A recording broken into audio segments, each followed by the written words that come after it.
यानंतर पुढच्याही काही इतर महत्त्वाच्या बातम्यांकडे आपण वळूया।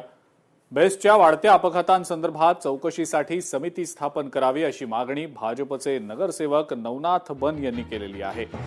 शिवाय बेस्ट अपघातामध्ये जखमी झालेल्या प्रवाशांचा मोफत उपचार करावा, मृत आणि जखमी अपघातग्रस्तांना तातडीने आर्थिक मदत द्यावी अशी मागणी मानखुर्दमधल्या बेस्ट अपघात प्रकरणामध्ये नवनाथ बन यांनी केलेली आहे। महापौर महोदया, जो अपघात झालाय त्या कुटुंबाला सगळ्यात मोठा धक्का असतो। त्या कुटुंबाचं नुकसान होतंय। जवळपास 8 लोक याच्यामध्ये जखमी झालेत। काही लोकांना कायमचं अपंगत्व आलंय, त्यांना आता भविष्यात काम देखील करता येणार नाही। त्यामुळं अशा कुटुंबाला देखील भरघोस आर्थिक मदत देण्यात यावी।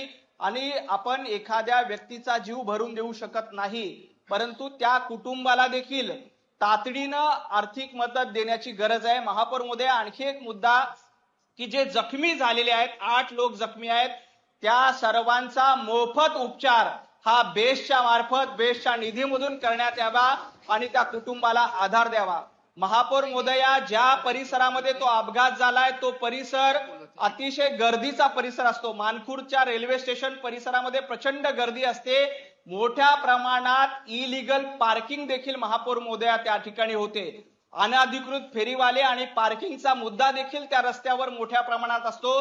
त्यामुळं हे सगळे रस्ते पार्किंग मुक्त करावेत आणि त्या ठिकाणी बस थांबा देखील उपस्थित करण्याची गरज आहे।